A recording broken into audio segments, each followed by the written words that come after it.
ইকবাল মাহমুদ, ছাত্রলীগ যেভাবে আন্দোলনকারী ছাত্রছাত্রীদেরকে পেটাচ্ছে, ফেসবুকে শত শত রক্তাক্ত ছাত্রছাত্রীর ছবি পোস্ট করা হচ্ছে, শেখ হাসিনার এই দমনমূলক পদ্ধতি কি আইনসম্মত?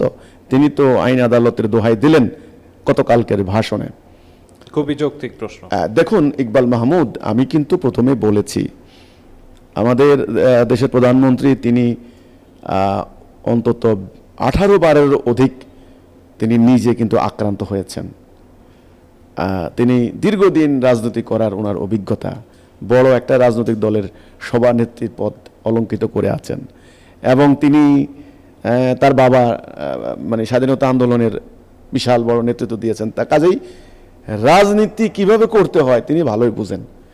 কিন্তু আমি তো শুরুতে বলেছিলাম যে স্টুডেন্টদের আবেগ অনুভূতি এগুলিকে যথাযথভাবে মূল্যায়ন করে আমি মনে করি পুরো ব্যাপারটাকে খুব স্মার্টলি এবং মমতা দিয়ে এবং অত্যন্ত গুরুত্বের সঙ্গে বিবেচনা করে কোনোভাবেই যেন এটা দমন নিপীড়নের জায়গায় না যায়, কোনোভাবেই যেন এটা আপনার হলো তৃতীয় কোনো শক্তির ইন্ধনের কাছে না যায়, মানে বলটা যেন কোনোভাবেই আরেকজনের কোর্টে না যায়।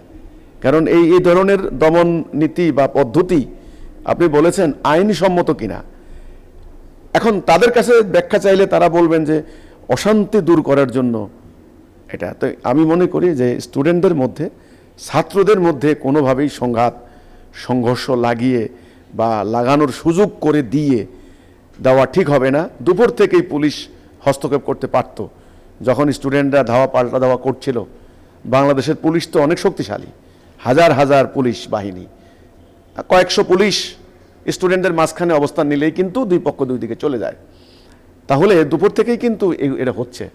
যেক্ষেত্রে আমি মনে করছি, আমার মত যে দমন পদ্ধতি না দিয়ে, দমন নিপীড়নের জায়গায় না গিয়ে তাদের দাবি দাওয়াগুলি যৌক্তিকভাবে বিবেচনা করা দরকার, আইনসম্মত উপায় যতটুকু সম্ভব করা দরকার, এবং সরকার যথেষ্ট গুরুত্বের সঙ্গে বিষয়টা দেখা দরকার বলে আমি মনে করি ব্যক্তিগতভাবে।